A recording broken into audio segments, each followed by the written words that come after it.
1962 ମସିହାରେ ଭାରତ ଏବଂ ଚୀନ ମଧ୍ୟରେ ସୀମା ବିବାଦ ଏତେ ବଢ଼ି ଯାଇଥିଲା ଯେ ଏହା ଏକ ଭୟଙ୍କର ଯୁଦ୍ଧରେ ପରିଣତ ହୋଇଥିଲା, ଯେଉଁଥିରେ ଭାରତକୁ ବହୁତ କ୍ଷତି ସହିବାକୁ ପଡ଼ିଥିଲା।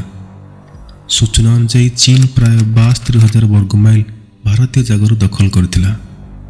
ସେବେଠାରୁ କୈଳାସ ପର୍ବତ ଚୀନ ଅଞ୍ଚଳରେ ଅଛି, ଯାହା ଭାରତ ସୀମାରୁ ପ୍ରାୟ 100 କିଲୋମିଟର ଦୂରରେ। ଏହି ପର୍ବତ ତିନି ଧର୍ମର ଲୋକଙ୍କ ପାଇଁ ବିଶ୍ୱାସର ପ୍ରତୀକ, ହିନ୍ଦୁ, ବୌଦ୍ଧ ଏବଂ ଜୈନ। 1991 ମସିହାରେ ଚୀନ ଏବଂ ଜାପାନର କିଛି ବୈଜ୍ଞାନିକ କୈଳାସ ପର୍ବତ ଚଢ଼ିବାକୁ ଯୋଜନା କରିଥିଲେ। ଗୋଟିଏ ଦିନ ଭଲ ପାଗ ଦେଖି ସେମାନେ ଚଢ଼ିବା ଆରମ୍ଭ କଲେ। ଅଳ୍ପ ଦୂର ଚଢ଼ିବା ପରେ ଏକ ଭୟଙ୍କର ଝଡ଼ ସେମାନଙ୍କ ଯିବାକୁ ଅବରୋଧ କଲା। ପାଗ ଏମିତି ହଠାତ୍ ପରିବର୍ତ୍ତନ ହୋଇଗଲା ଯେ ଯାହାଫଳରେ ଚଢ଼ିବା ସମୟରେ 19 ଜଣ ବୈଜ୍ଞାନିକ ମୃତ୍ୟୁ ଘଟିଥିଲା। ଏହାପରେ ଆହୁରି ଅନେକ ଦୁର୍ଘଟଣା ଘଟିଲା, ଯେଉଁଠି ଲୋକମାନେ କୈଳାସ ଚଢ଼ିବାକୁ ଚେଷ୍ଟା କରିଥିଲେ ଏବଂ ମରିଯାଇଥିଲେ। ଯେଉଁମାନେ ବଞ୍ଚିଗଲେ ସେମାନେ ମଧ୍ୟ କିଛି କହିପାରିନଥିଲେ ଏବଂ 2 ବର୍ଷ ମଧ୍ୟରେ ସେମାନେ ମଧ୍ୟ ମରିଯାଇଥିଲେ। ଚୀନ ନିଶ୍ଚିନ୍ତ ହୋଇଗଲା ଯେ କୈଳାସ ପର୍ବତରେ କିଛି ତ ରହସ୍ୟ ଅଛି। ଏସବୁ ହେଲା ପରେ ଚୀନ ହାର ମାନିନଥିଲା ଏବଂ ହେଲିକପ୍ଟର ସାହାଯ୍ୟରେ କୈଳାସ ଚଢ଼ିବା ଆରମ୍ଭ କଲା। ଯେତେବେଳେ ସେମାନେ ବହୁତ ଉଚ୍ଚରେ ପହଞ୍ଚିଥିଲେ, ଏକ ଦୃଶ୍ୟ ଦେଖିଲେ। ତାହା ବହୁତ ସୁନ୍ଦର ଥିଲା, କିନ୍ତୁ ତାପରେ ହଠାତ୍ ପାଗ ଖରାପ ହୋଇଗଲା। ହେଲିକପ୍ଟରକୁ ଉଡ଼ିବାରେ ବାଧା ଦେଲା ପରେ ବିଜୁଳି ଚମକିଲା।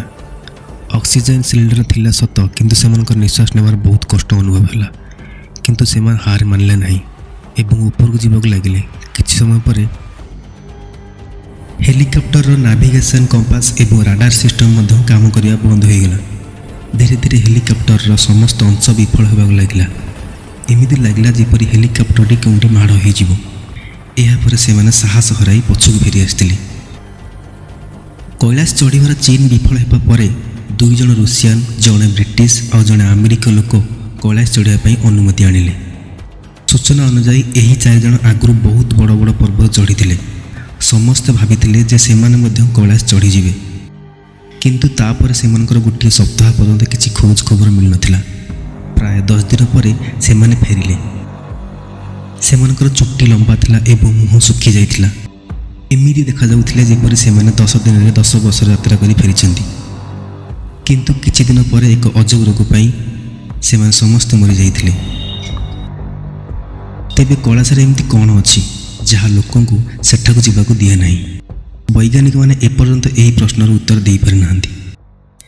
କିନ୍ତୁ ପୁରାଣ ଅନୁସାରେ ଏହା ସ୍ୱୟଂ ଭଗବାନ ଶିବଙ୍କର ସୁରକ୍ଷିତ ଏବଂ ପବିତ୍ର ସ୍ଥାନ।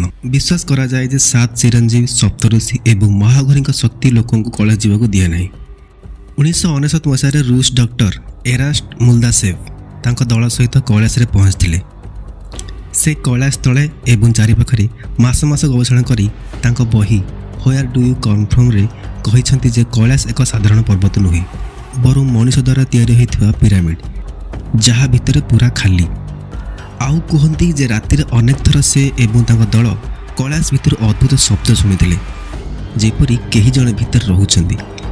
ଯେଉଁମାନେ ବି ଆଜି ପର୍ଯ୍ୟନ୍ତ କୈଳାସ ପର୍ବତ ଉପରେ ଚଢ଼ିବାକୁ ଚେଷ୍ଟା କରିଛନ୍ତି, ସେମାନେ କୁହନ୍ତି ଯେ ବରଫରେ 3 ରୁ 4 ଫୁଟ ଲମ୍ବର ପାଦଚିହ୍ନ ଦେଖାଯାଏ।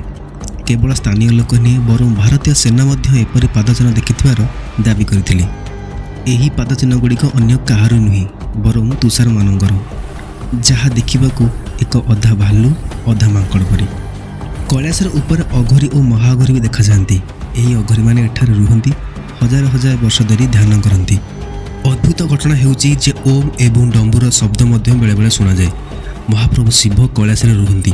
ଆହୁରି କହିବାକୁ ଗଲେ ଭୂତ, ଆତ୍ମା ଏବଂ ଆତ୍ମାର ଏକ ଗୋଷ୍ଠୀ ଲୋକଙ୍କୁ କୈଳାସ ଯିବାକୁ ଦିଏ ନାହିଁ।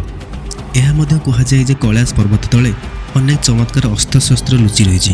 ବ୍ରହ୍ମାସ୍ତ୍ର, ଅର୍ଜୁନଙ୍କ ଗାଣ୍ଡିବ ଏବଂ ସାରଙ୍ଗ ଭଳି ଅନେକ ଦିବ୍ୟ ଅସ୍ତ୍ର ଏଠାରେ ଗୁପ୍ତ ଭାବରେ ଅଛି। ଶିରୋମଣି ମଧ୍ୟ ଏଠାରେ ଲୁଚି ରହିଛି। ଏହା ସେହି ମଣି ଯାହାକୁ ଭଗବାନ ଶ୍ରୀକୃଷ୍ଣ ଅଶ୍ୱତ୍ଥାମାଠାରୁ ଛଡ଼ାଇ ନେଇ ପାଣ୍ଡବମାନଙ୍କୁ ଦେଇଥିଲେ। ଯେତେବେଳେ ପାଣ୍ଡବମାନେ ସେମାନଙ୍କ ପାପର ପ୍ରାୟଶ୍ଚିତ ପାଇଁ ସ୍ୱର୍ଗ ଯାତ୍ରା ବାହାରିଥିଲେ, ସେତେବେଳେ ଯୁଧିଷ୍ଠିର ଭଗବାନ ଶ୍ରୀକୃଷ୍ଣ ନିର୍ଦ୍ଦେଶରେ ଏହାକୁ ଏହି ପର୍ବତରେ ଲୁଚାଇ ରଖିଥିଲେ, ଯାହାଦ୍ୱାରା ଏହା ଠିକ୍ ସମୟରେ ଅଶ୍ୱତ୍ଥଙ୍କ ପାଖରେ ପହଞ୍ଚିପାରିବ। ସେବେଠାରୁ ମଣିଟି ଠିକ୍ ମୁହୂର୍ତ୍ତକୁ ଅପେକ୍ଷା କରିଛି।